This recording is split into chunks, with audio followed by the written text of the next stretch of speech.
Today's topic is Consumer Protection Act and role of voluntary organizations in protecting consumer rights. It's a part of government business interface, right? So I'll be covering this topic with you guys. And to start with, now first question is, why consumer protection? Why it is required? Why consumer protection is required at all? Just wait. Yes. So let us raise out certain points in answering to this question, that why there is a need to protect consumers in any country. It may be India, it may be any outside country, right? So there's a need to protect our consumers. So first point which we can include here is that is because of growing competition, right? So please, those who have joined yet just now, my question is that why there is a need for protecting any consumer in any country, right? So we are just listing out those points. Okay. So if any point comes to your mind, please let me know. Okay. We are just jotting down the points. That is because of growing competition. Why growth in competition leads to the need for protecting the consumers? Why? Because after all, it is due to the growth of the competition that the businesses, all business people, they attempt, businesses attempt to increase their sales and also market share, right?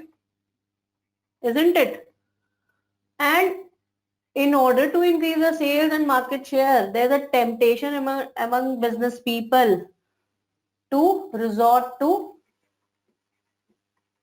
unscrupulous or frivolous activities, or we can also say exploitative activities, and these are called unfair trade practices, right? So can you give me the example that what kind of unscrupulous, frivolous or exploitative activities or unfair trade practices are prevalent to cheat consumers? Can you give me the example? Yes, that is weighing less than the fair amount of the quantity, right? Or if the producer, if the seller is adding any hidden charges which is not disclosed at the time of entering into the transaction, or selling any adulterated or spurious quality of the product. These are all examples of unfair trade practices. You can enlist while mentioning, whenever there's a question, they may ask you a question on what, as per Consumer Protection Act, what is included in UTP, unfair trade practices. You may quote examples, right? Black marketing, hoarding. So any kind of activity that leads to creation of food shortage in the country, that is strictly no, right? So any kind of selling of unsafe products, or even in fact every kind of misleading advertisements, they are the part of unfair trade practices. Okay, so out of all these kind of UTPs, consumers oftenly feel cheated, right? Okay, and of course not only cheated, that is not safe for their health, for their life, not safe for their life, or there are so many health issues which may arise to consumers, right? So this may lead to very risky situations for them out of the usage of those products or services, right? And out of all this journal discussion, one main point which we can quote here is, that is doctrine of, one important doctrine is here, doctrine of caveat emptor. What is caveat emptor? This means let the buyer be aware. Let the buyer be aware. Out of this rule, which is prevalent uh, out of the implications of Indian Contract Act or Sale of Goods Act, right? This Latin maxim is prevalent. Let the buyer be aware. What does this maxim means? That it is the ultimate responsibility of the buyer before entering into any transaction of goods and services. It is the ultimate responsibility of the buyer to check them thoroughly. Otherwise, the seller would not be responsible. Okay.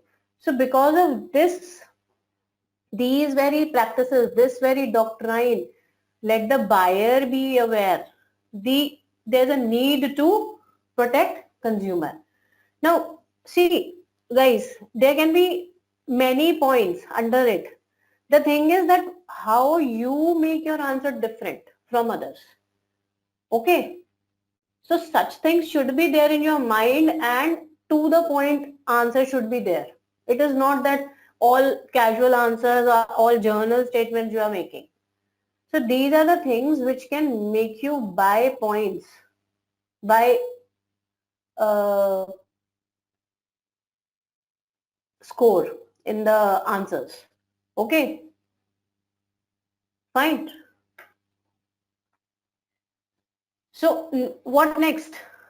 Of course, there was prior to 1986, there was a complete lack of legal provisions with respect to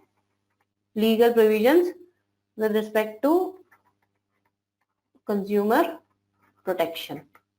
Okay. And even if there was anything, there was no swift redressal. If anything comes to your mind, please let me know. Harshita, Rahul, if anything comes to your mind, please do let me know. So no swift redressal of consumer complaints. C stands for consumer here. Consumer complaints and grievances. Okay, clear? And what next?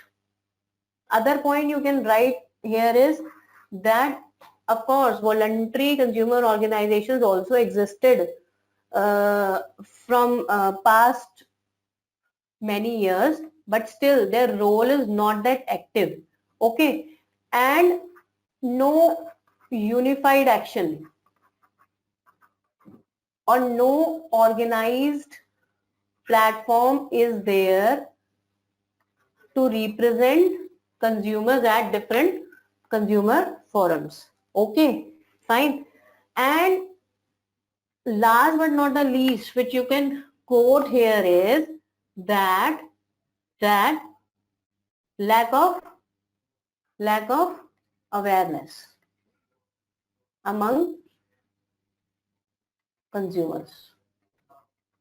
So these are the points you can list out in why there's a need of stringent provisions with respect to consumer protection, why there is a need of separate law with respect to consumer protection in relation to a developing country like India, right?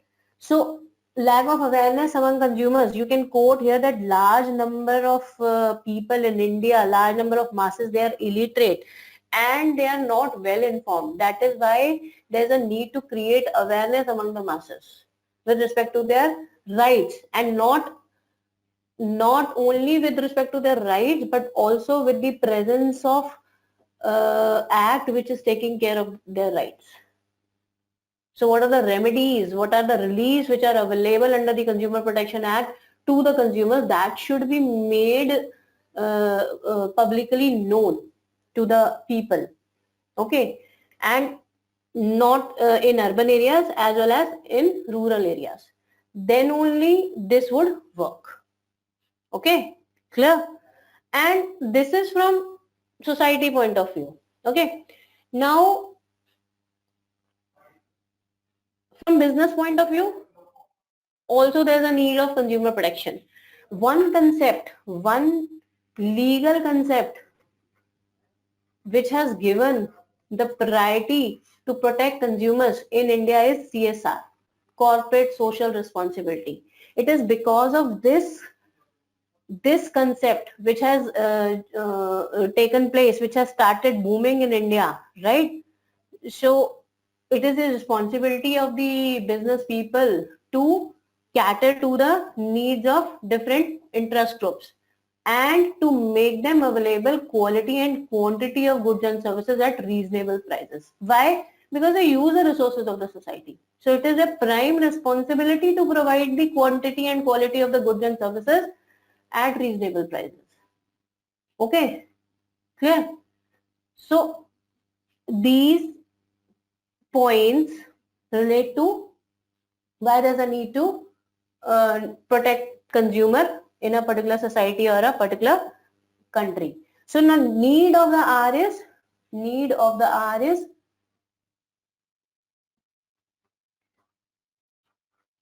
to change the doctrine of caveat emptor to caveat, that is caveat venditor. That is, what is venditor? Caveat venditor is nothing. Let the seller be aware. Let the seller be aware. Okay. So many a times now there's a need to put the onus on the seller to provide quality and quantity of services, and that too without entering into any frivolous activity. Okay, clear? Shall I proceed? Till now, is it clear? Okay. Now there can be a question that apart from consumer protection, which other laws take care of consumer rights in India?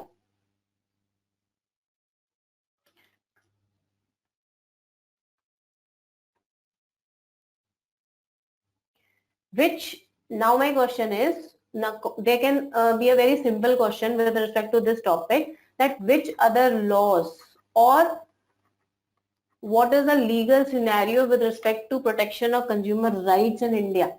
So we, apart from this consumer protection, we have to list out various acts which have provisions with respect to consumer welfare and protection of consumer rights. So what are those? Start with Indian Contract Act. So you should write and you should know the names of these acts completely. Indian Contract Act 1872.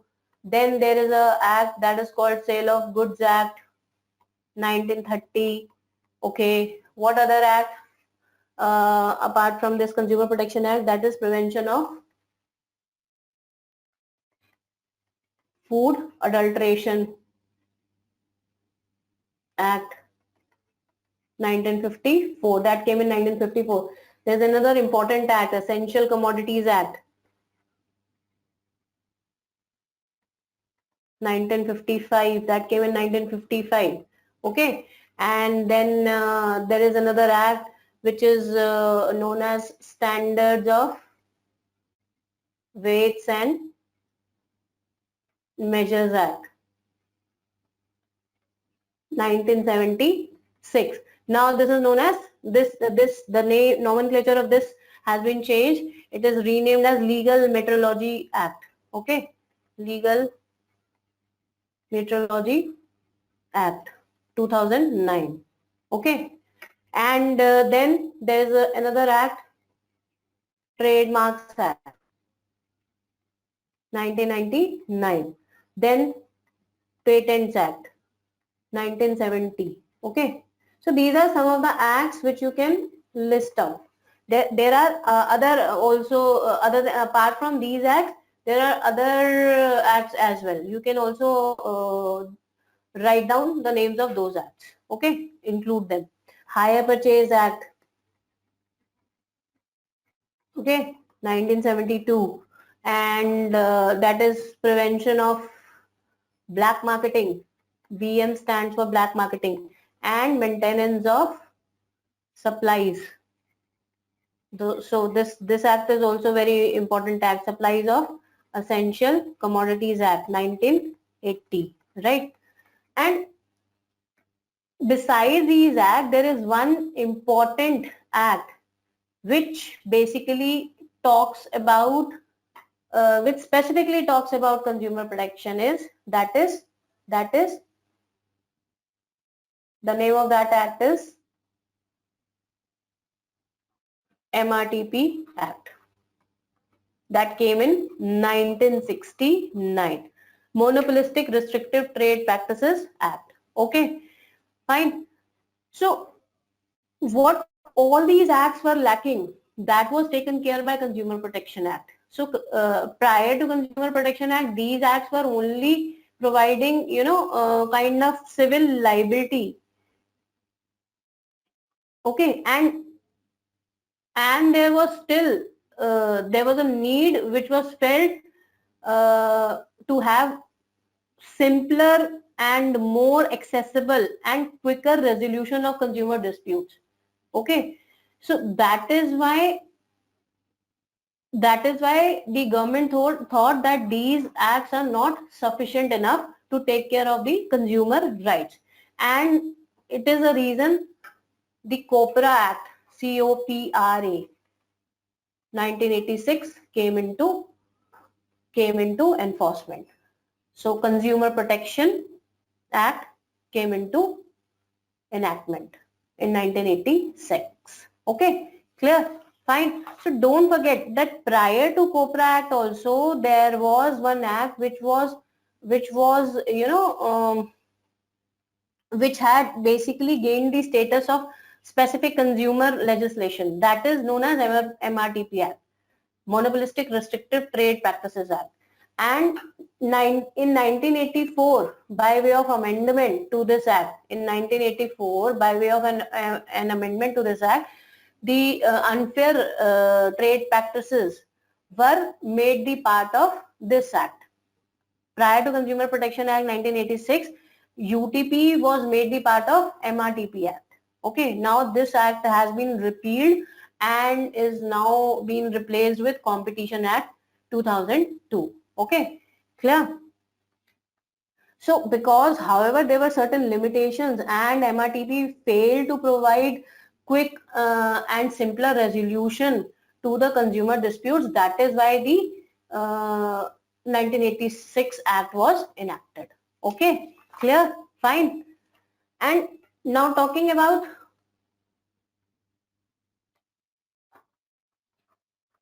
COPRA 1986 only, right? So it is one of the till now prior. So I'm not talking about 2019 Act, right? So I'm still talking about 1986 Act. So talking about this act, this was regarded as the most innovative act, most innovative and thought-provoking act. In the direction of what? In the direction of act to stand up for consumer rights. CR stands for consumer rights. Okay. Now, when this act was enacted, this act had lot to achieve, but still this act only led to growth of a few important consumer organizations, right? That too voluntary in nature. That too voluntary in nature. It means it was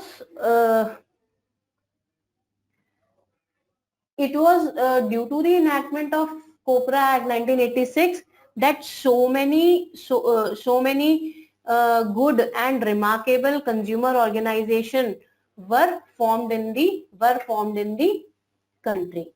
So again, there may be a question on this very on this very part, that is what is the role played by the consumer organizations, or comment upon the development of various voluntary consumer organizations in India. Okay, so or they can ask you question on the role of these VCOs. So these are popularly known as VCOs in short, voluntary consumer organizations. Okay, so while listing out, you should mention that so many few remarkable organizations were working right towards the protection of the consumer rights, but the sad and bad part was that people were not aware. People were not aware. For what they were not aware? For few things with respect to these VCOs, with the working of these VCOs, that is that existence of VCOs, that these VCOs were already in existence or not, they were not aware, right? Okay, they were not even aware of the formulation of Copra Act, okay, right? Or they were also not aware with respect to rules and regulations which or guidelines which were formed by government in relation to consumer protection rights. So it is because of the unawareness which was prevailing among the masses, because of which the voluntary consumer organizations were not able to work fruitfully. Okay, whereas some consumers also had to blame VCOs. I'm talking about history of VCOs, right? So consumers' stand was that these VCOs are not active. They are passive. Why? Because they are unable to provide the requisite information to the consumers at the right time. So either they are not able to provide the requisite information, and even if they are able to provide, then they are not able to provide the timely information. Okay, clear? Fine. So there was no real breakthrough movement till now, which may have impact, breakthrough or impactful movement. And of course there is a lack of organized action on the part of these organizations, on the part of these VCOs. Okay, so now talking about 1960s, you know that India had was facing the war with China and Pakistan during this period. Okay, so there was complete shortage of food and essential commodities, and out of these reasons prices in the market were very high. Okay, and because the essential commodities and food supplies were available at very high prices, protests started coming out, right? So what did government do at that time? They have opened up cooperative stores. During this period, cooperative stores were opened by the government, and along with that super bazaar, the concept of super bazaar was started by the government, which basically run with the help of the government support, right? And at the same time, during this period only, during 1960s only, when India was at war with China and Pakistan, and the food scarcity conditions were prevailing in the country, it was at this time the food rationing system was introduced by government, right? Okay, so you can frame your answer in the light of these points. And while quoting the role of consumer organizations, you must also quote here the examples with respect to the name of the prominent consumer organizations which worked in the India in the past, or which are working in the present as well, right? So at that time, one of the most prominent VCO was Mumbai Grahak Panchayat. Okay. So you can quote its name, and there was another organization you can mention, Consumer Guidance Society of India.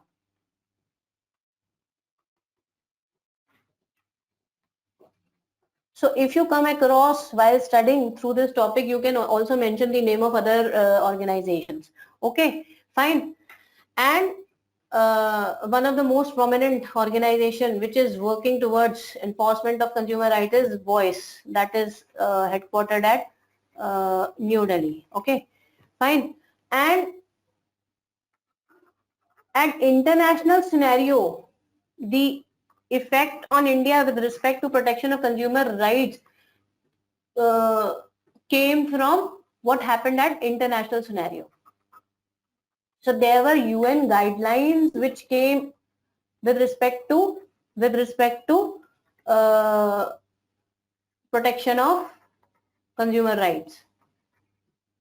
When did it came? In 1985. So they also supported the idea of VCOs.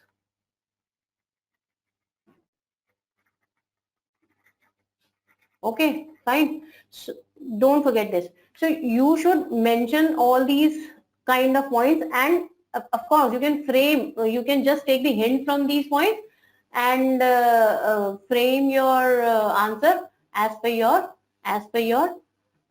requirement, or as per the requirement of the question. Okay, clear? So this these points, and along with that you should also you may also mention that apart from this UN guidelines or VCOs, in the what government of India has done, what regulatory organizations are there in India which are working towards consumer welfare, working towards consumer welfare. That is, you can quote me the examples of such bodies, regulatory bodies. Come on.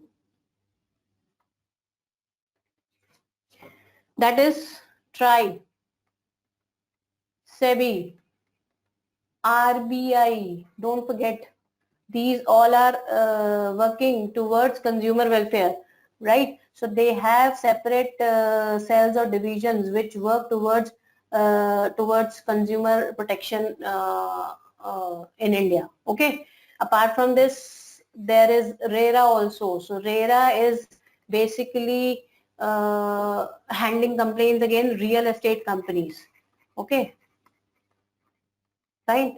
So there is one more organization which is very popular among these, that is FSSAI, right? IRDA. So insurance sector is regulated by IRDA. So you can quote, if the question asks, if the question is asking you to give the hint of such organization. So this is nothing but this is the government effort which is required, which is been carried out in India. Okay. So what has government of India done towards the consumer protection in India? Okay, fine. So you should mention the names of the regulatory bodies as well. Now,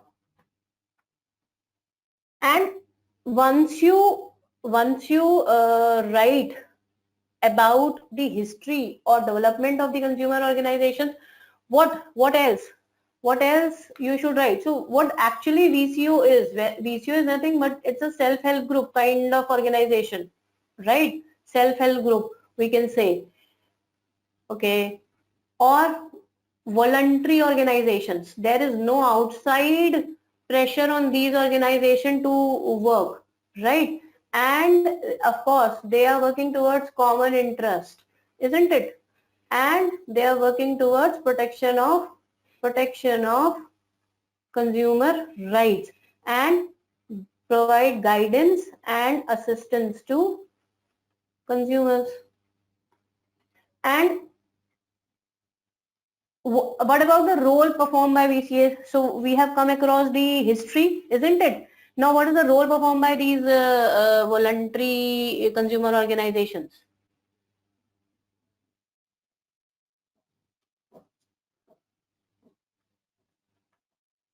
That is, first of all, of course, they guide consumers. Not only they guide consumers, make aware, spread awareness, yes. Okay. What else besides this? That is, they may also represent consumers on different forum. Okay. Clear? On different forum. That is consumer redressal commissions. Okay.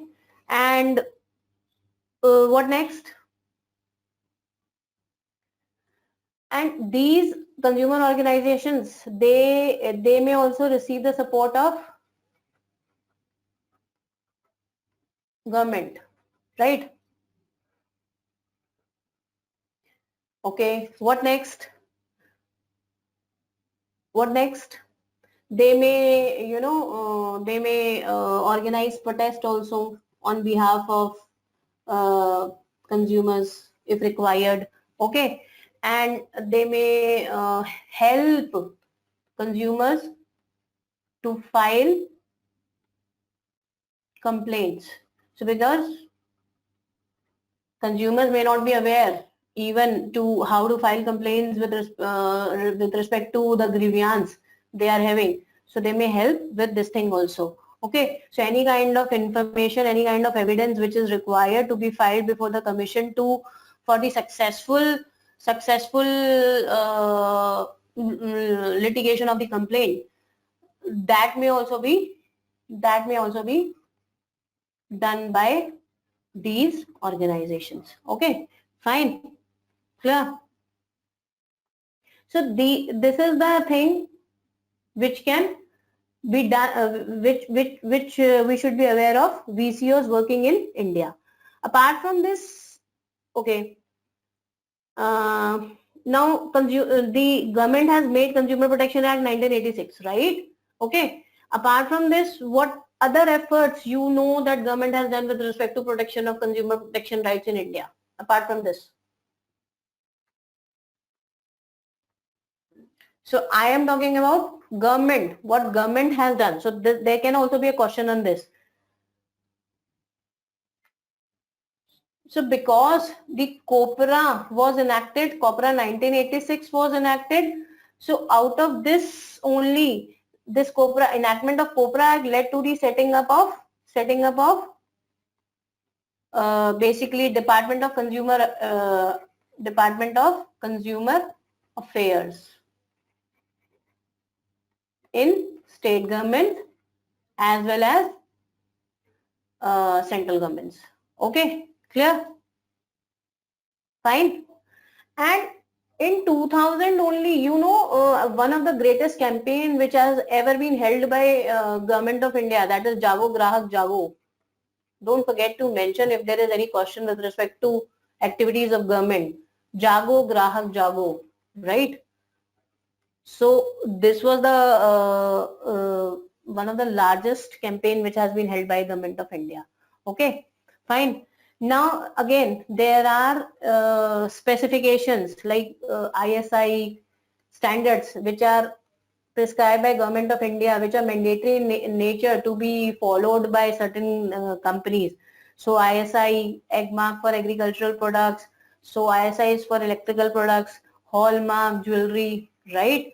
Or then there is ISO standards, which were international standards were also adopted by India in India, isn't it? Okay. Other than this, when this basically mm, Consumer Protection Act came into picture, then only various public sector companies, they started providing with uh, grievance redressal system. So this system is nothing, actually this is in-house system which is provided by the various companies, wherein the consumers go directly to the company for making their complaint. Okay, clear? And bank ombudsman scheme was also made popular by Government of India with respect to more particularly with respect to banking companies, banking companies, insurance companies, and electricity companies, right? Okay, yeah.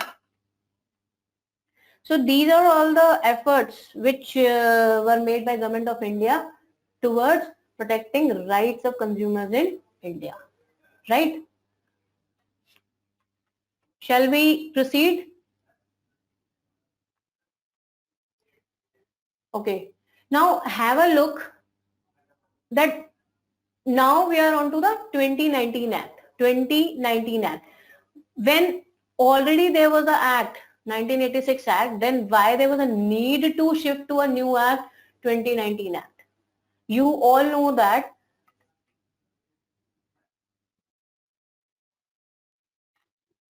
1986 Act got replaced by 2019 Act. So this is a new Act. Okay, we must be aware of this thing, right? What is the effective date? So few brief provisions we all must be aware that what is the effective date of this Act is 20 July 2020. Okay, so effective date of this 2019 Act is 20th July 2020. So why there was again a need of full-fledged new legislation?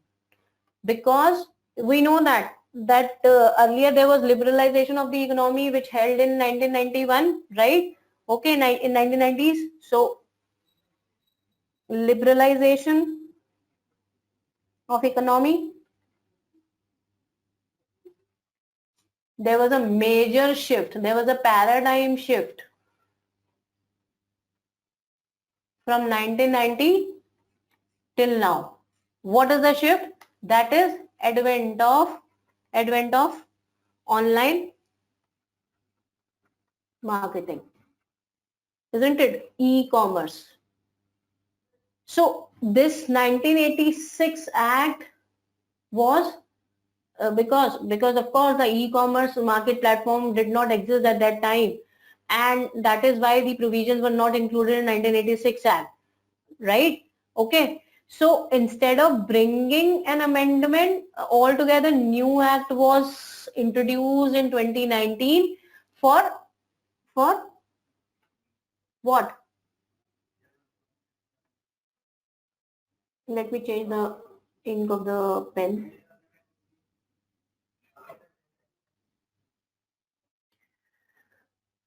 For enhanced protection of consumers. Now this 2019 Act is providing more enhanced protection to the consumers. Okay, of course it gave because there is a boom in the e-commerce industry.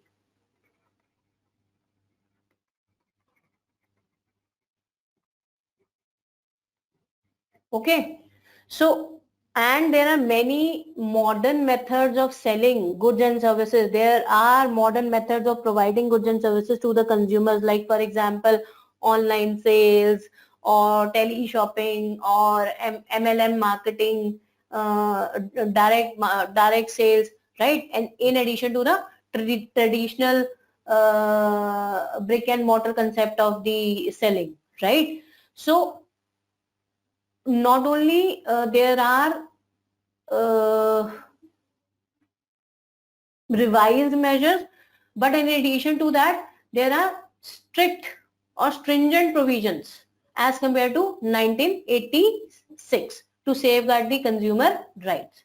Okay, so what all those changes have taken place, now we will give a look at them one by one. So for next few slides we'll be having glimpse at the basic features which are different from the old Act. Basically what we are doing here now is making a altogether comparison of the 1986 and 2019 Act. Okay, So with which aim, what is the preamble to the 2019 Acts says? That is, aim of 2019 Act is, what is this?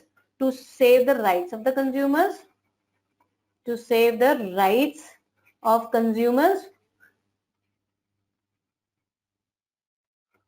by establishing what? By establishing authorities.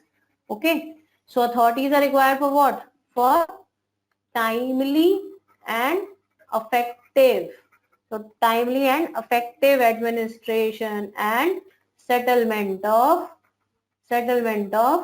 consumer disputes. So in 1986 Act, it was like everything was happening, yes, but you know, there was kind of sluggishness, or the things were not happening the way they should happen, right?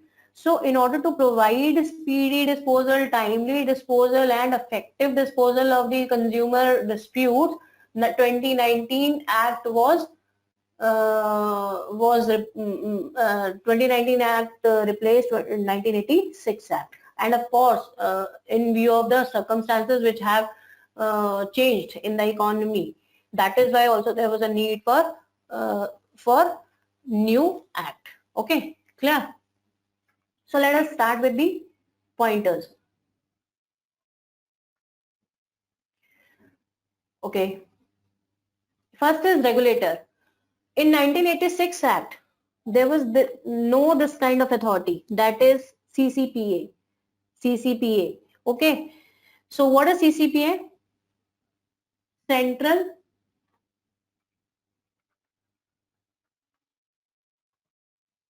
Consumer Protection Authority. So I'll be calling it as CCPA only. Okay. Fine. So don't forget this thing, that 3 different statutory bodies have been provided. I'm talking about 2019 Act. So let me tell you first this thing.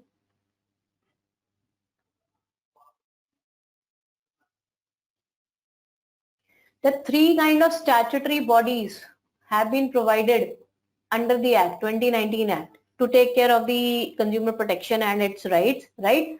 So first is Consumer Protection Councils, Consumer Protection. Earlier in 1986 Act, these were also there, right? The second one is CCPA, which I just talked about, and the third one is Consumer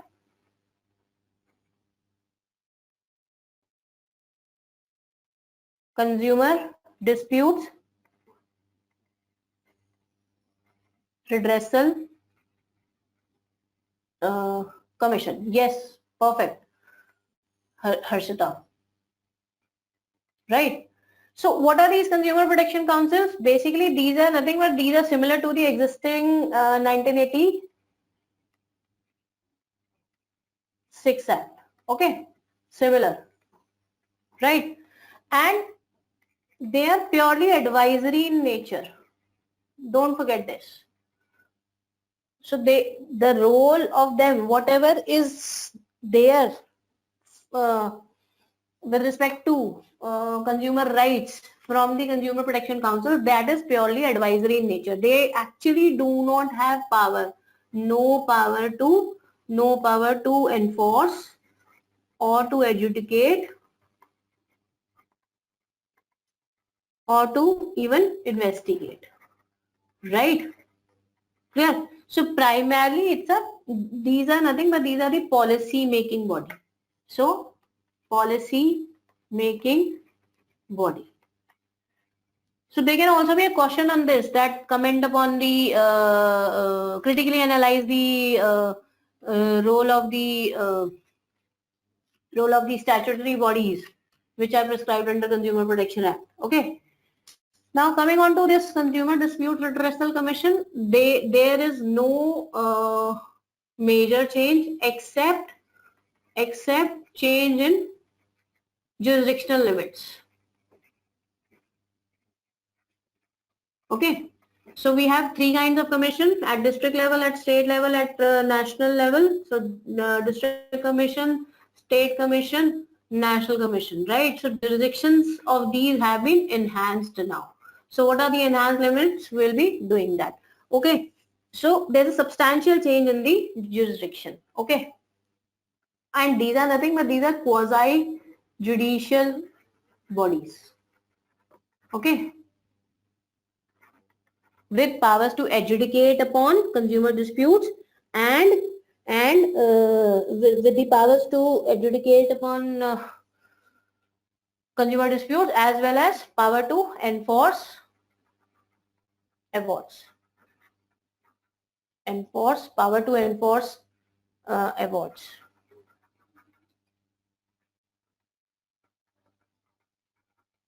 Okay. Clear? Now what about CCPA? What is the role now? What is the requirement to form the central authority when there was already consumer protection councils to advise, and there is the three-tier structure of commissions to resolve consumer disputes? Then what is the requirement of CCPA? Actually, the role of CCPA is to cause investigation. Okay, to cause investigation. It is its foremost role. Okay, to help consumer groups. So any consumer organization, if they want data, any kind of evidence which is required on the part of them to for the successful sustenance of the complaint, they can go and ask the CCPA to collect information on their behalf. So this is the foremost role of the CCPA. Okay, and not only this, they can also act as party to a complaint, act as party to any proceeding which is taking place before any DC, NC or SC, right?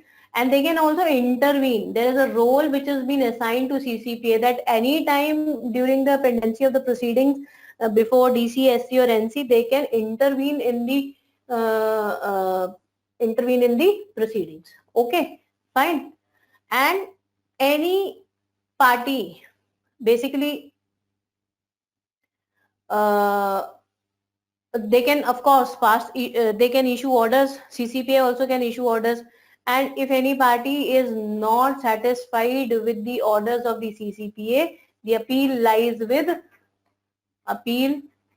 to directly to National Commission. Okay, from the date of the within 30 days from the date of the receipt of the order. Within 30 days from the date of the receipt of the order. So this is the basic structure which is provided under the Act. Okay, coming back to this CCPA only. I'm removing this. Shall I? Okay.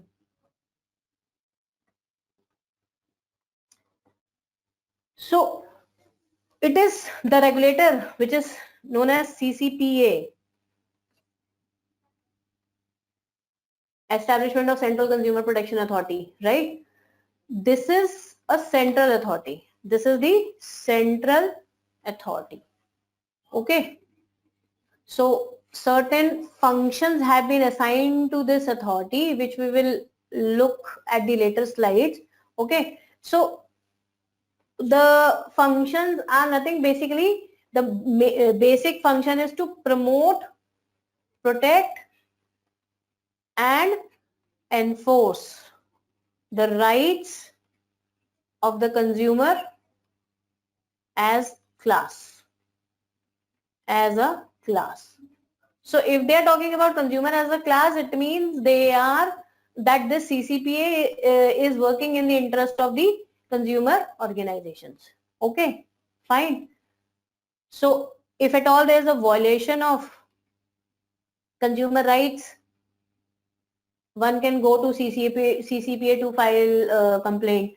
If there is any unfair trade practice, so if there is UTP, unfair trade practice, or if there is any false or misleading advertisement against which the consumer wants to file complaint, then they can directly move to CCPA. Okay, clear? So in the 1986 Act, there was no such regulator.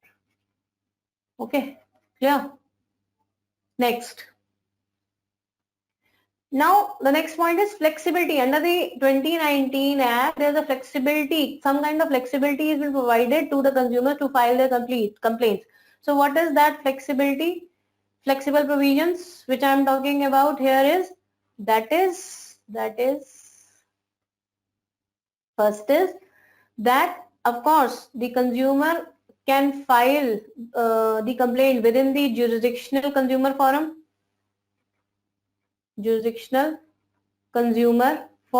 okay, and that too located at the place of residence or work, place of consumer.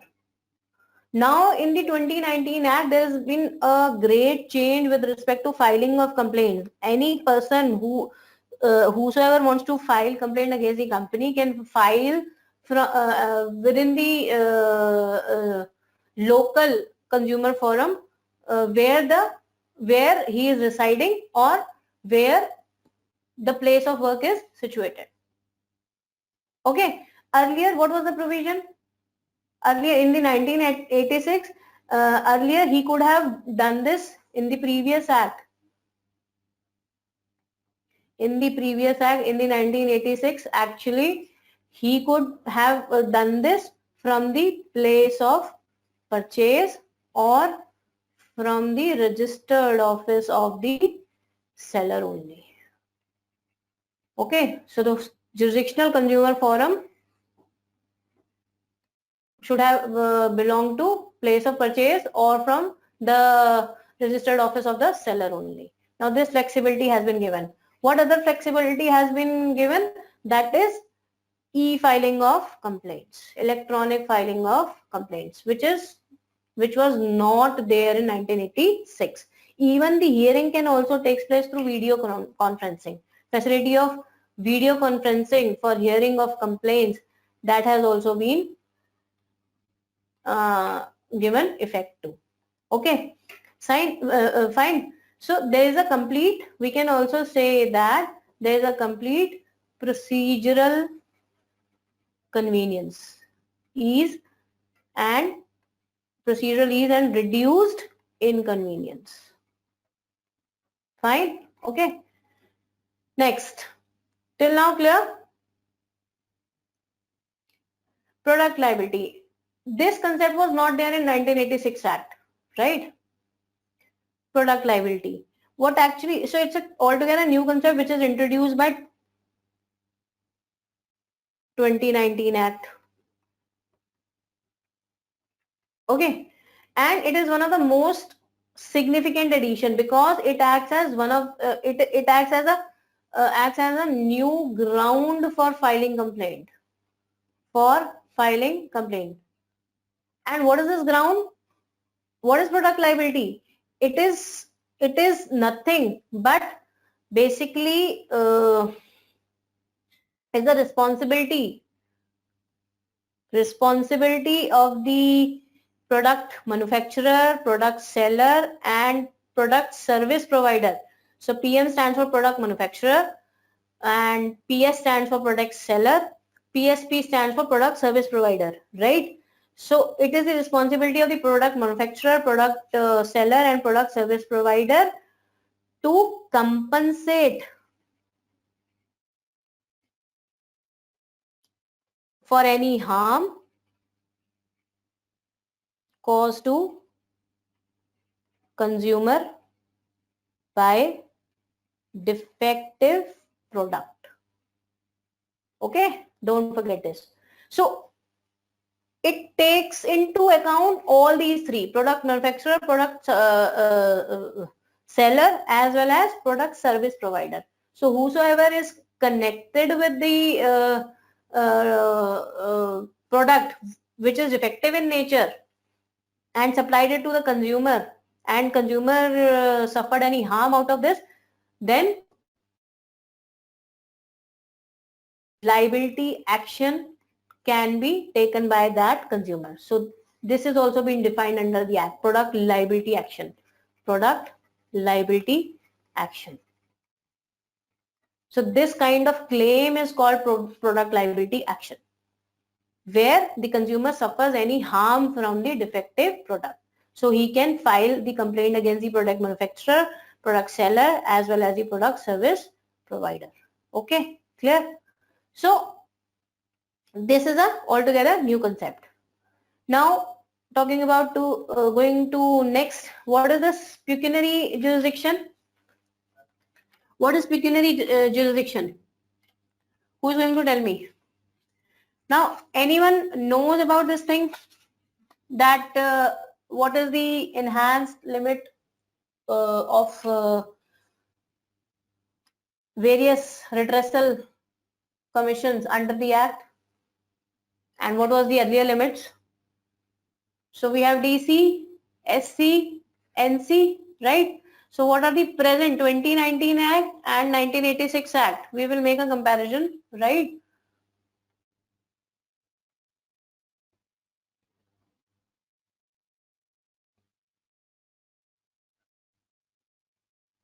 So under 2019 Act, District Commission is basically entertaining consumer claims, consumer complaints where the value of the goods and services does not exceed rupees 1 crore. Okay, up to rupees 1 crore, and from 1 crore to up to rupees from 1 crore to 10 crore. This is the jurisdiction of State Commission, and what is the jurisdiction of National Commission? 10 crore and above, exceeds 10 crore. Okay, exceeds 10 crore. Whereas in the 1986 Act, it was 20 lakhs for district forum. Okay, and 1 crore, up to 1 crore of value of goods and services. This was the jurisdiction for State Commission, and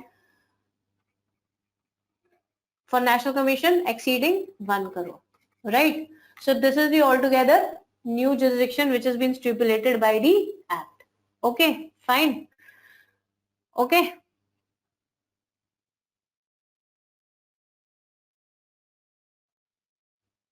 Next, e-commerce. Now guys, lot many things have been introduced by government for keeping a check over e-commerce industry. So old Act was completely silent about this thing. Old Act, silent, did not provide anything about e-commerce transactions. Okay, and in the new Act itself, they have basically defined, they have changed the definition of the consumer to include e-commerce transactions. So how does the new Act define the consumer? Basically all those who, so I'm talking about the consumer definition here. Consumer definition has been changed. All those who buys goods and services for consideration, okay,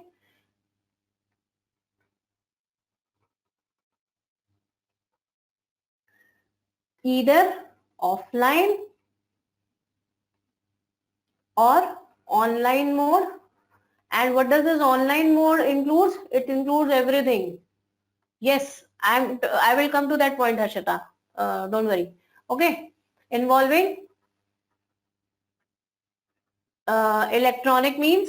So any transaction which happens through electronic mode, that is covered. Okay, tele shopping, any kind of tele shopping transaction, direct selling, or multi-level marketing, these all are covered because consumer can be cheated easily by these e-commerce platforms. Okay, along with this e-commerce provisions inside the Act, the central government has also come up with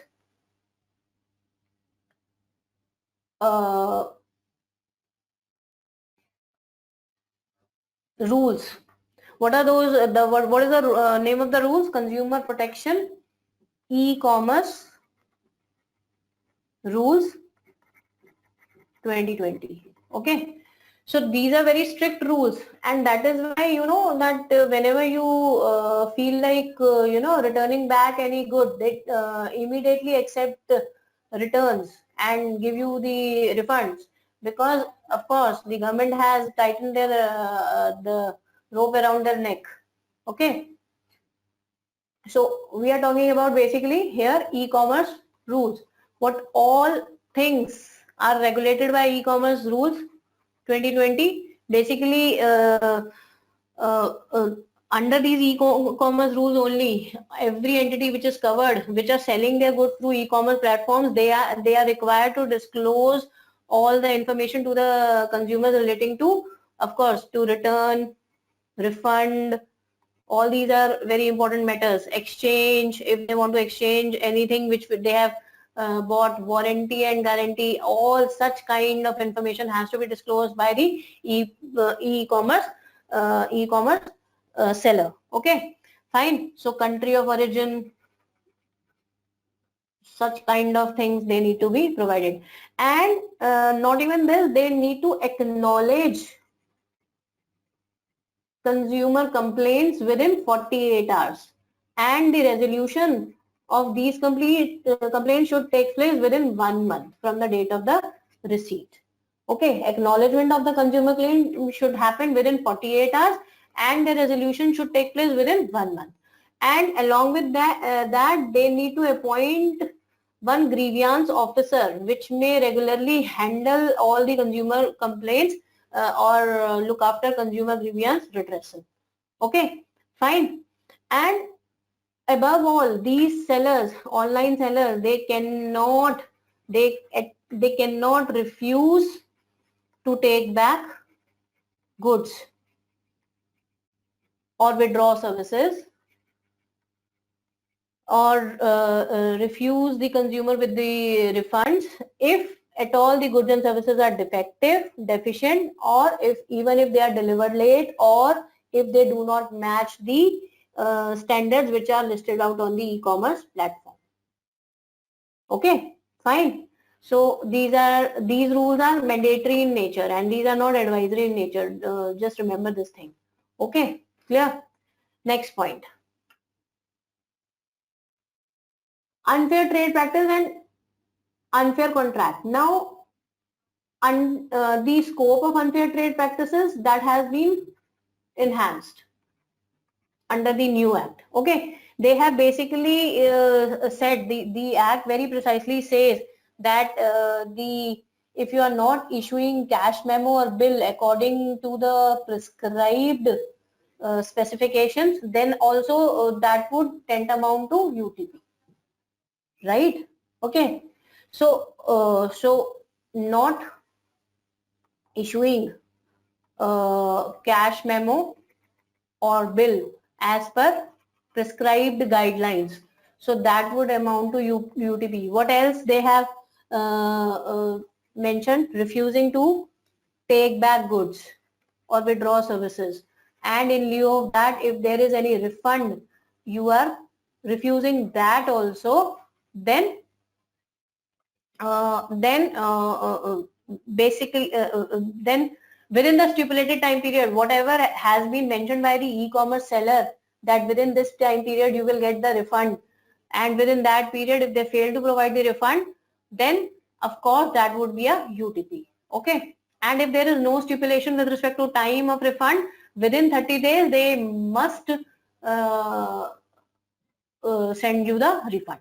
Okay, so the time period, maximum time period is 30 days.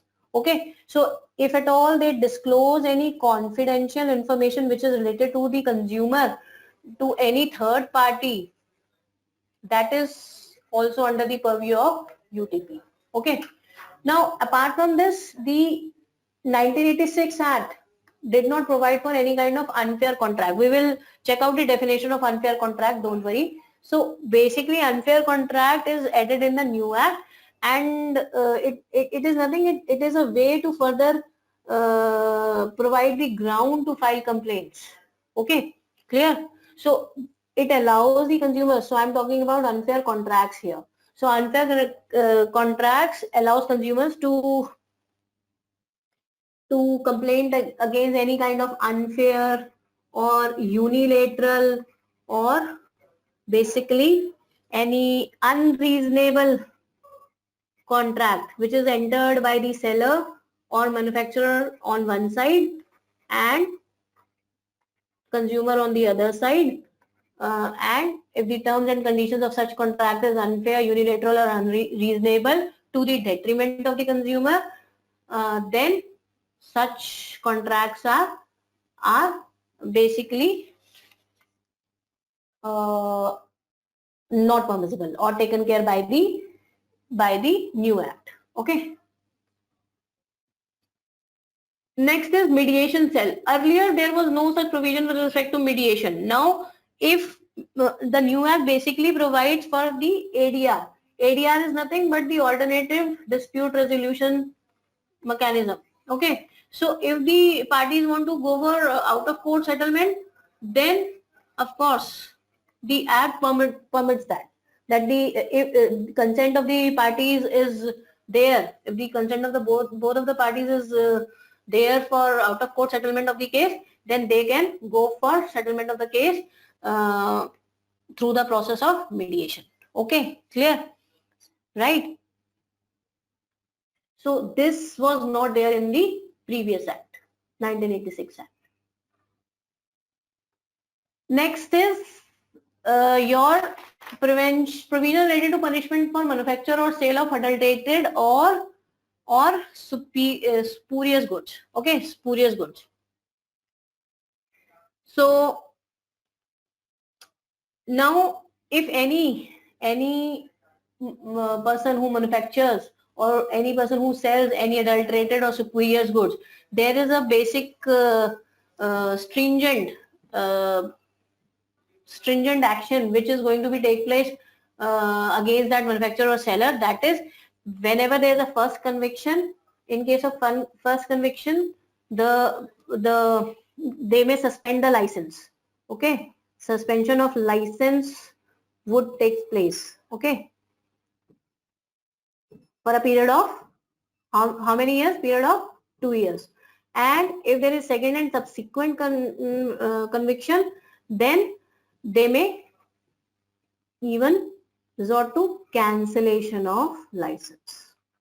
So such kind of stringent provisions are provided for any kind of manufacturing or sale of adulterated or spurious goods under the Act. Okay, clear? So this is all about, so 80% of the Act has been covered by me. Rest few slides and then we'll be wrapping up for the day. So to make a direct distinction, they may ask you questions with respect to distinction between 1986 and 2019 Act. So it's nothing but what we have discussed is the summary form, right? So regulator, CCPA, it is missing in the 1986 Act, but it is present in the 2019 Act. Product liability, no such provision was there. Now, under the 2019 Act, consumer can seek compensation for harm caused by a product or service. Place of filing complaint we have discussed that earlier the place was where the seller's office is located. Now the consumer has been given the flexibility to file the complaint where the complainant resides or he works. Pecuniary jurisdictions, 1986 Act, this has been enhanced. So this was 20 lakhs, 22 to 1 and 1. Here now DCSC or NC, the jurisdictions are 1 crore, 1 to 10 crores and above 10 crores respectively. Okay. E-commerce provisions did not exist in the 1986 Act. Now these provisions exist under the new Act. Mediation cells, no legal provisions were there in the 1986 Act.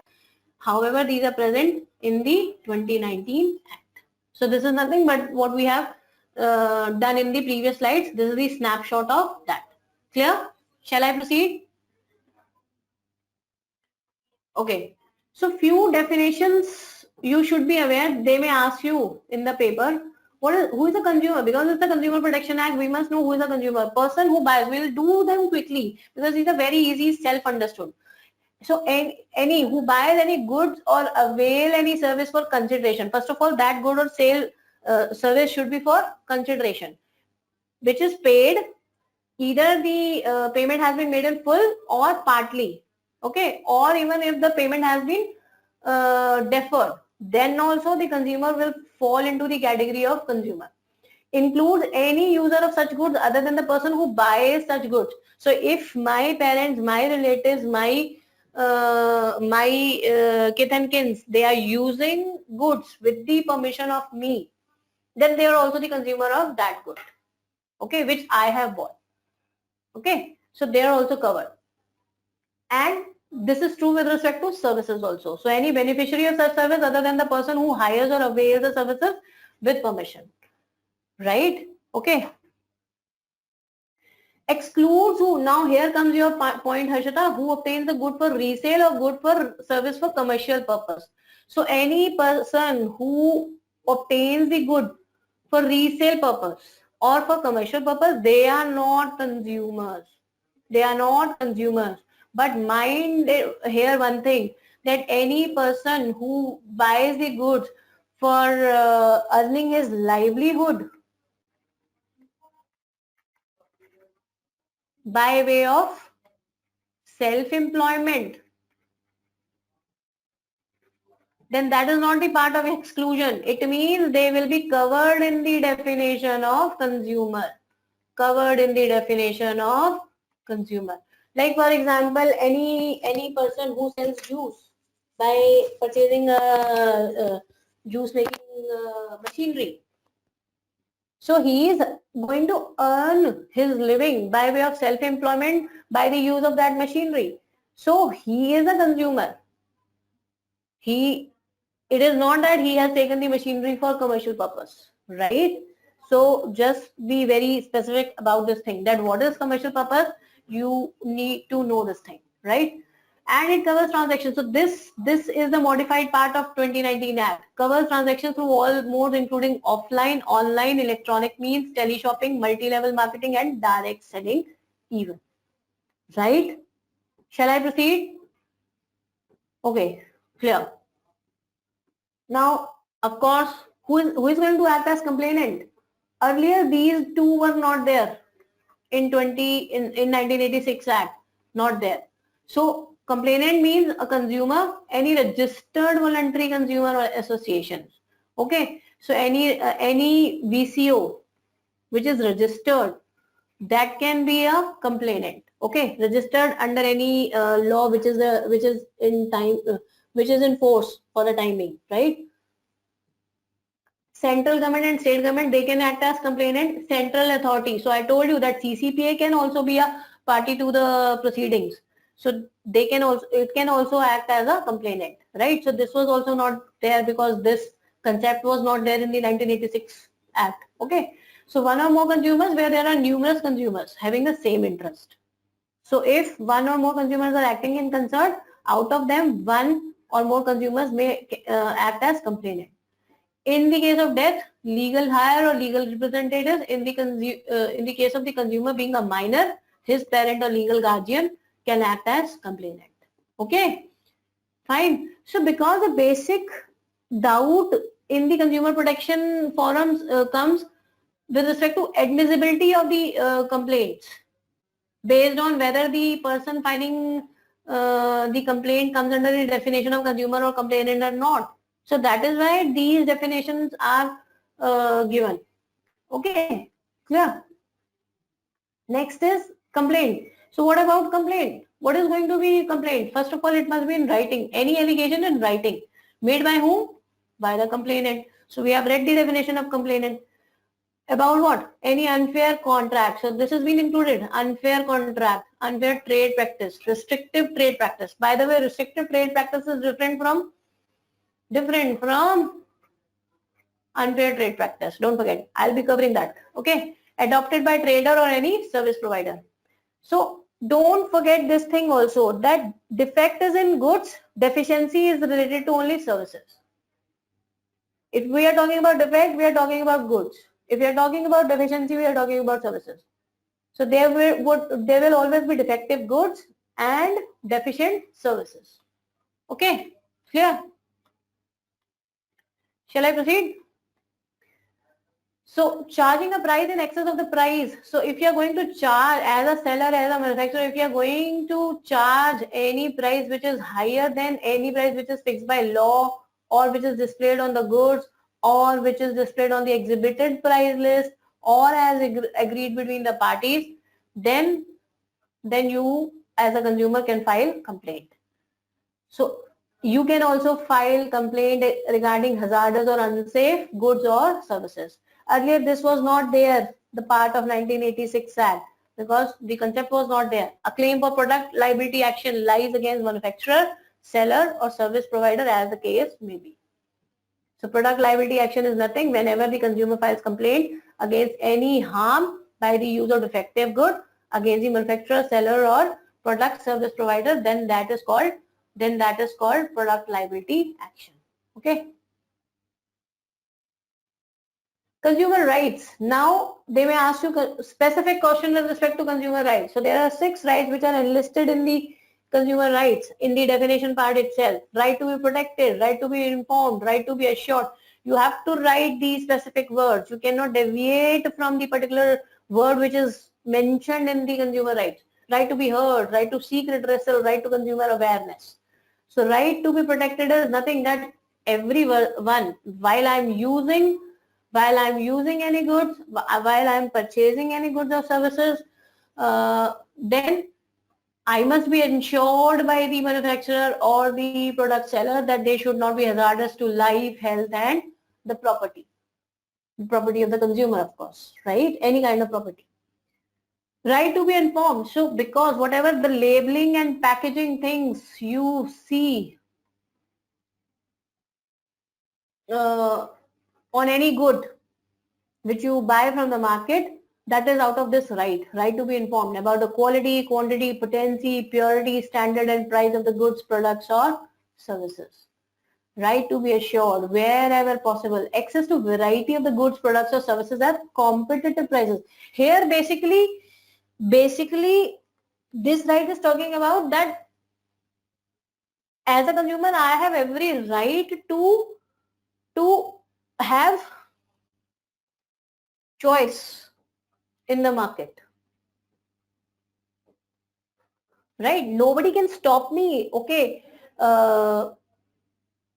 you use this as a seller, you should buy this only. There should not be any use of should. Okay, it is at the option of the consumer only that he should be able to decide that which product suits his or her requirement. Okay, nobody can, no manufacturer, no seller, no service provider has the right to debar any fair competition in the market. Okay, fine. So I as a consumer has right to access to variety of goods, products or services at competitive prices. Okay, clear? Right. So it is like you may quote here example as well, right? For example, that if the seller or manufacturer binds one product with the other, that if you want this A product, you should buy this B product only, then only I'll give you A. No. So this is not acceptable. This is against my right of being assured to access toward variety of goods, because you are denying my this right. Okay. Right to be heard and to be assured that consumers' interest will receive due consideration at appropriate fora. So right to be heard, how does it differ from right to seek redressal? Is there any clue? Do you have any clue with respect to these two? What is the difference? Right to be heard is that I have every right to file complaint. Okay. So whenever there is anything which is done against the interest of the consumer has a right to file the complaint. So it is nothing but right to file complaint. Okay. Right to seek redressal is right to get the relief. Right to get relief. Right to be compensated. So it is my right to be get compensated if I have I have been a victim of any kind of restrictive or unfair or unscrupulous activity on the part of manufacturer or seller. Right to consumer awareness, that is well known, right? So with respect to all the provisions of Consumer Protection Act, with respect to rights of the consumer, with respect to everything present in this whole universe which should be made known to the consumer, that should be made known to him. Okay. Clear? Fine. So these are very important. Next is defect. So don't forget that when I am talking about defect, I am talking about only products. I am not talking about here services. So means any fault, imperfection or shortcoming in the, why I am showing you these kind of definitions. Of course, in the subjective paper, they may ask you any question from the definition part itself, right? So defect is any fault, imperfection or shortcoming in the quality, quantity, potency, purity or standard of any goods or product. What is deficiency? That the same thing with respect to service. Okay, clear? Next, direct selling. Direct selling is anything which is done except this thing, permanent retail location, through with any selling which is done through permanent retail location, that is not included in direct selling. So it means marketing, distribution and sale of goods or provisions or services through a network of sellers other than through a permanent retail location. So whereby there is a physical market for any goods or service, that does not come under direct selling. Rest everything comes under direct selling. Okay. Next is, now how does a restrictive trade practice different from UTP? Restrictive trade practice means a trade practice which tends to bring about manipulation of price or its conditions of delivery or to affect flow of supply. So any kind of black marketing, any kind of hoarding which is extremely used by the manufacturer or the seller to manipulate prices so as to put unnecessary cost to the consumer, then that is called restrictive trade practice. Okay, so any unreasonable cost which is incurred by the consumer out of any trade practice, that is called restrictive trade practice. Okay. Next is misleading advertisement. Now what may come in the definition of misleading advertisement?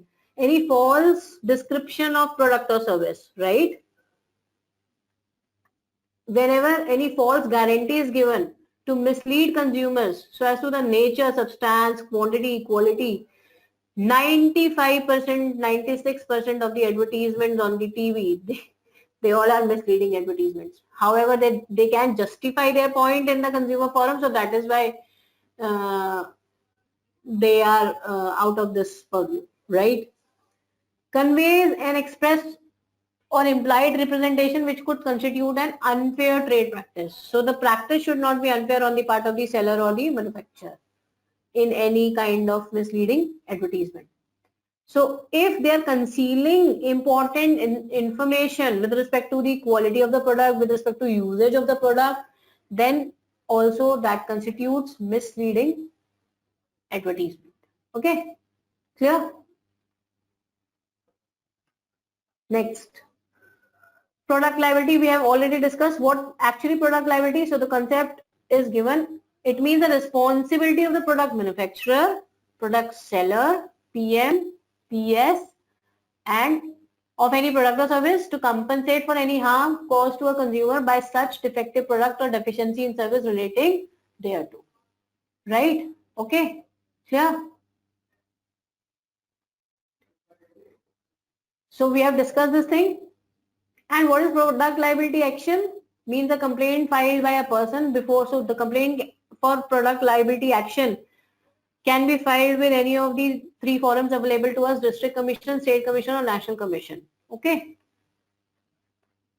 Now, two more points.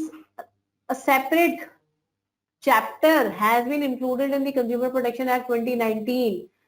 Okay, it applies to every claim for compensation under a product liability action by a complainant for any harm caused by a defective product manufacturer, by a product manufacturer, or service by a product service provider, or sold by the product seller. So product manufacturer, product service provider and product seller, all three are covered by the product liability action. So what is the product liability action? It may be brought by a complainant against the product manufacturer for any harm caused to him on account of defective product. Clear? Next. Now this is the list of unfair trade practices, right? So you may go through this list. They can have question on this. What according to you, what according to the Consumer Protection Act 2019 Act, unfair trade practices are, right? So you should list out whatever has been stated. So this is nothing but this is a self-reading thing which you should go through. So false representations with respect to quality, quantity, or whenever any goods are falsely represented by the seller or manufacturer as new goods. Okay, so any old goods which are reconditioned, renovated, or second-hand goods, but they are sold as new goods to the consumer. So this is nothing but this is unfair trade practice and a cheating. Okay, right? So any kind of sponsorship you are claiming, approval you are claiming, but actually you do not possess that sponsorship or claim, that is unfair trade practice. Any publication of misleading advertisement. So if you critically if you mention in the if you basically disparage the goods belonging to another person, that is also unfair trade practice. That is why in most of the advertisement you see, if any advertiser does this thing that as compared to Colgate, Pepsodent has these flaws, you cannot do this, right? So this is kind of unfair trade practice. You cannot demean the goods and services belonging to the other party. However, you can upgrade your product, but not in comparison with the others. You cannot mention the name, right? So manufacturer of spurious goods, hoarding destruction of goods for raising the prices, that is unfair trade practice. Okay, clear? Now unfair contract. See, look at the definition of unfair contract. Means the contract between the manufacturer or the trader or service provider on the one hand and consumer on the other hand, right? Having such terms which cause significant change in the rights of the consumer. So if any contract has been entered between the manufacturer and the consumer, which is detrimental to the rights of the consumer, that is not acceptable. That would tantamount to unfair contract under the 2019 Act. So if you are requiring manifestly excessive security deposits, okay, with respect to performance of contractual obligations, that is unfair contract. If you impose any penalty on the consumer which disproportionately causes loss, which is wholly disproportionate to the loss occurred due to such breach to the other party to the contract, right? For example, that out of that contract, the manufacturer is suffering penalty of the manufacturer out of the breach of the contract by the consumer. There are two parties. Let's say A is the manufacturer and B is the consumer, right? They enter into a contract and B has breached his obligations. He did not fulfill, and out of that breach, A suffered some loss to the tune of ₹100. Now A is imposing penalty on B to the tune of ₹1 lakh. So that is disproportionate to the loss amount. So this is not fair. So that is why this would amount to unfair contract. Okay. Refusing to accept early repayments of debts. So if you refuse as a banker, if somebody wants to repay the debt installments to you and you are not accepting that, so that would amount to unfair contract. So entitling to a party to terminate such contract unilaterally without reasonable cause. So you as a manufacturer or seller has put a condition in the contract that I may unilaterally terminate this contract. That is not acceptable, right? So such kind of things, they are unfair. So definition parts is over. Now Consumer Protection Councils, you know that these councils are formed at central level, state level and district level. What I have told you in the initial slide, don't forget that their advice is their role is only advisory in nature, and they work for the promotion and protection of consumer rights. Okay, fine. So central will be formed by the central government, state and district council would be formed by state government. CG stands for central government, SG stands for state government. Okay. Consumer protection councils, okay, done. Now Central Consumer Protection Authority, CCPA, we have done in depth. Now, what are the functions performed by CCPA? Don't forget. So, yes, we have done that. They regulate matters relating to violation of rights of. So, typically you have to write this: violation of rights of consumers, unfair trade practices, false or misleading advertisements, promotion, protection, and enforcement of rights of consumers. What else besides this? Do not forget this: functions. Lot many functions have been assigned to this authority. So, inquiry and investigation. I have told you this is the first and foremost function of the CCPA, right? Passing orders. Now, passing orders to recall goods. So they can pass orders if the authority is convinced that the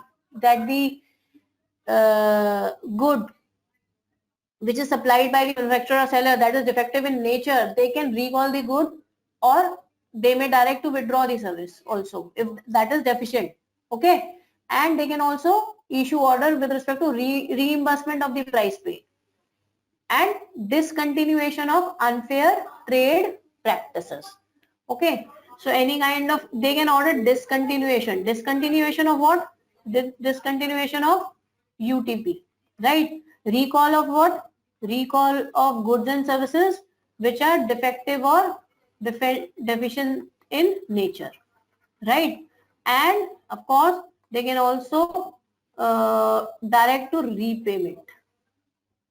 Repayment means reimbursement of the price paid in lieu of the recalling of defective goods and deficient services, right? Okay, so they can impose penalties, they can issue directions to the concerned trade and manufacturer endorser to discontinue false any kind of misleading advertisement that can also be directed by the CCPA to be withdrawn. Okay, and this is also important, issuing safety notices to consumers against dangerous or unsafe goods and services. So any kind of dangerous or unsafe goods and services which have come to the notice of CCPA, against that the authority can issue safety notices. Okay. Next is authorities to which complaint can be made. So under the act itself, it has been provided that any complaint with respect to consumer that can be made to district collector, commissioner of the regional office, and central authority. Central authority is nothing but CCPA. Okay. Under the act itself, throughout, Central Consumer Protection Authority is called Central Authority. Okay. Consumer Dispute Redressal Commission, District Commission. So it works at district level and it is formed by state government. Okay, at each district of the state. And what is its jurisdiction? Not exceeding ₹1 crore. We have done this. Disposal period, whatever is the complaint which has been received by district commission, they have the foundation to complete it, to dispose it off within 3 months. Okay. Any party which is not satisfied with the orders of the district commission, they can file an appeal to state commission. SC stands for state commission here, not Supreme Court. Okay, within 45 days. Coming on to state commission, it is formed at state level. Every state can has to form state commission, right? Okay, for its state. And what is the jurisdiction? To entertain complaints where the value of the goods and services exceeds ₹1 crore but does not exceed 10 crore. Okay, 10 crore. Harshita. Okay, and the appeal against the orders of the state commission lies with national commission. That too within 30 days. So here the time period is changed. Whatever composition, if any, is given in your booklet with respect to district commission, state commission, you can do on your own, right? So that is quite theoretical. So I'm not covering here. National commission, that is formed at national level, but by central government, right? Jurisdiction exceeding 10 crores and appeal lies with the Supreme Court.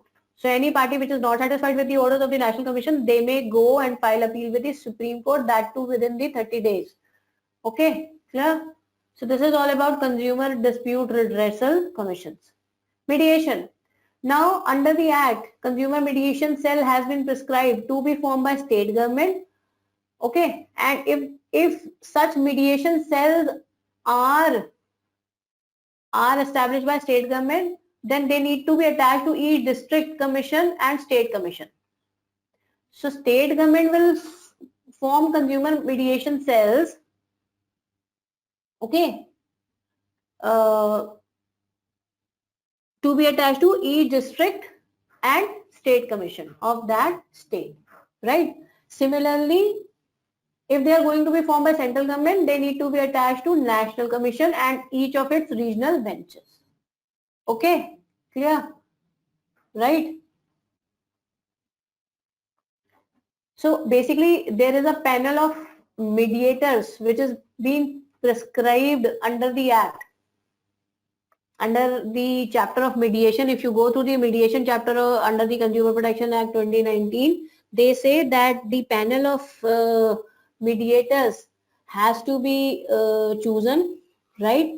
And this is chosen by the selection committee of respective DC, SC and NC, right? So this panel is chosen by the DC, SC, by the selection committee of respective DC, SC and NC to which such mediation center is attached. Okay, clear? Next.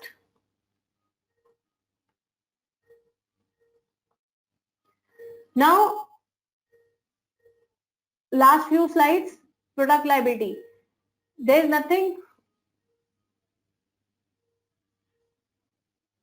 as such here in these three slides. The next three slides is on product liability, the new concept which is being introduced by the 2019 Act, and this is an additional ground for filing complaint under the Act, right? So against the product manufacturer, product liability action would lie if he does such things, like if the product contains a manufacturing defect, if there is a defect in the design, if there is a deviation from the manufacturing specifications, if the product does not conform to the warranty which is expressed by the manufacturer, or if the product fails to contain adequate instructions of the correct usage to prevent any harm. So if there are no proper instructions on the product with respect to correct usage, that would also make liable manufacturer for the product liability action, right? Okay. And product liability action against product service provider will stand if the service provided by him was faulty, okay, or imperfect or deficient or inadequate in quality. So this is all generic, nothing specific, but because this is a new concept, that can be asked in the paper, right? Act of omission or commission on negligence. So if there is negligence in provision of the service, or if you withhold any information which caused harm to the consumer, okay, so this is nothing but again this is a negligence. The service provider did not issue adequate instructions or warning to prevent any harm, or where the service did not conform to express warranty or to the express terms and conditions of the contract, then the product liability action lies against product service provider. Last but not the least is product liability action lies against product seller also. So product manufacturer, product seller, here comes the role of product seller and then consumer, right? So he is the mediocre in between. So product liability action will stand against product seller if he has done such things. He has exercised substantial control over the designing. So that this product seller has he has substantial control over the designing, testing and manufacturing of the product he is going to sell. And this product which has been sold by this product seller has caused harm to the consumer, right? Or he has altered or modified the product, or any express warranty which is made by the product seller other than this product manufacturer's warranty, okay, which is independent of any warranty made by the product manufacturer. For that express warranty, if the product does not conform to that, if the product does not conform to the to that express warranty, then also product seller would be liable. Okay, so these are the other two, that if the product manufacturer cannot be reckoned, if the product manufacturer cannot be identified, right? Okay, so or the product manufacturer is not subject to the law which is in force in India, then also in that case the liability comes to product seller. Okay, clear? Or if he fails to exercise reasonable care in assembling, inspecting or maintaining, etc., and the product causes harm out of such failure. Okay, clear?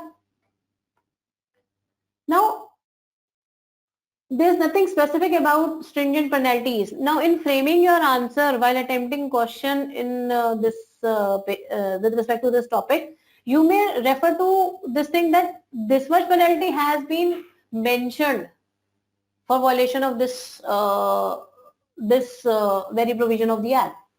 So, highest amount of penalty you can mention, right? So there is no need of specific learning of these stringent penalties. But what you can see is that if there is any contravention, if let's say the question is asked on CCPA, right? So you may ask that if there is any non-compliance of the direction issued by the CCPA, then there's a straightforward penalty of fine of rupees 20 lakhs or imprisonment up to 6 months or both, right? Or in case of a serious injury to consumer, the fine can goes as high as rupees 5 lakh, and there is provision of imprisonment up to 7 years. And in the case of death of the consumer, the penalty goes as high as 10 lakh, right? So penalties are stringent this time. Okay, so criminal kind of liability has been imposed. Criminal liability has been imposed on the product and service, product seller and service provider. Okay, clear?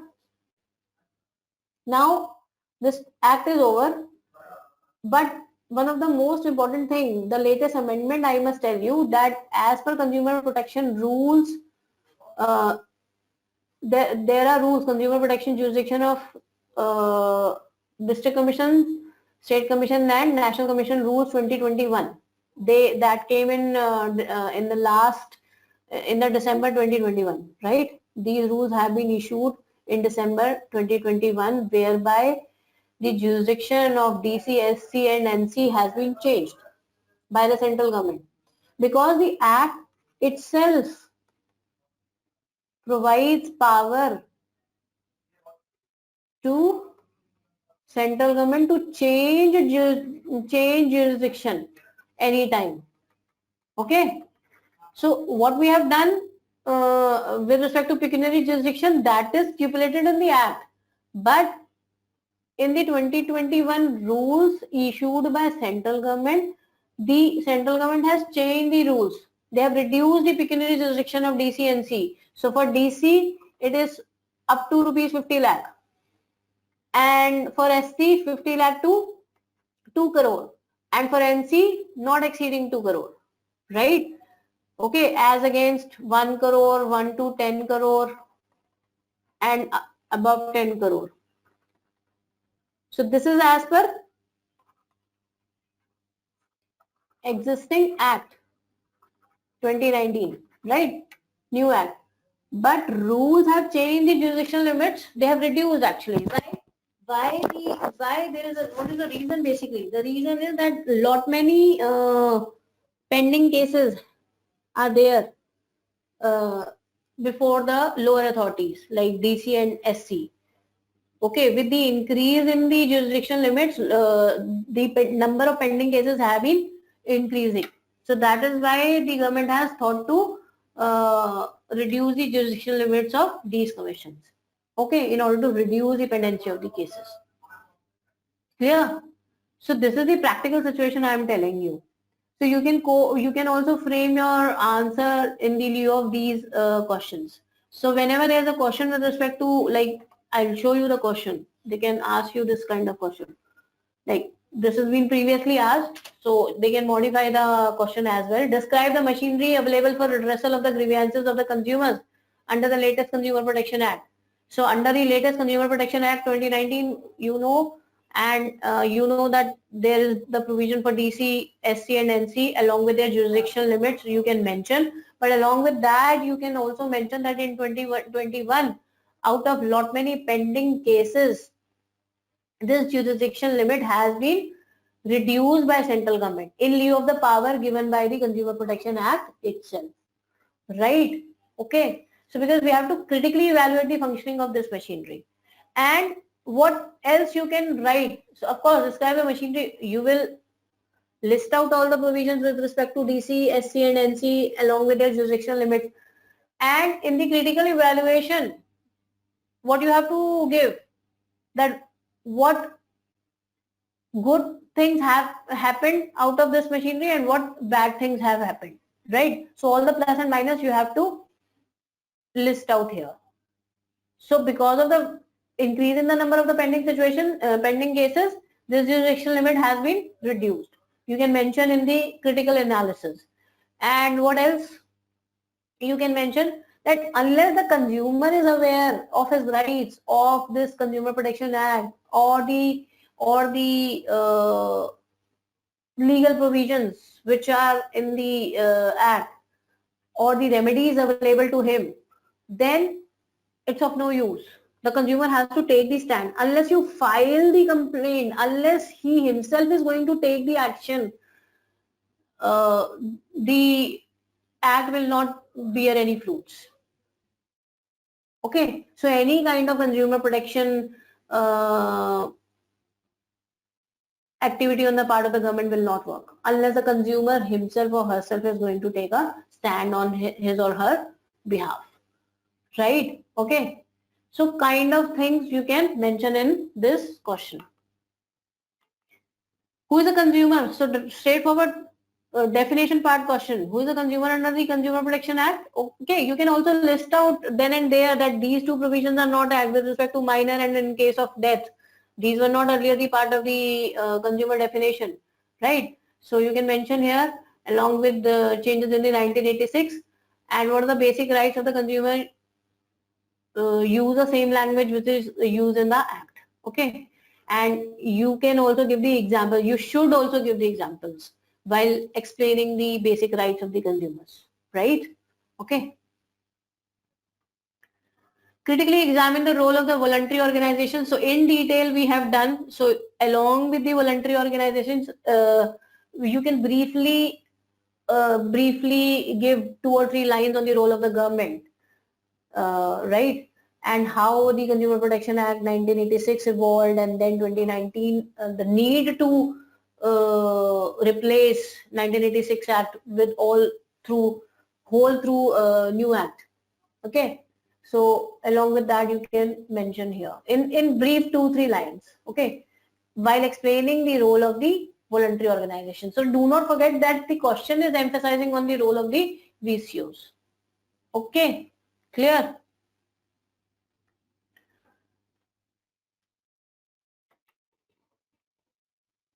So guys, this is all from my side. Shall I wrap up for the day?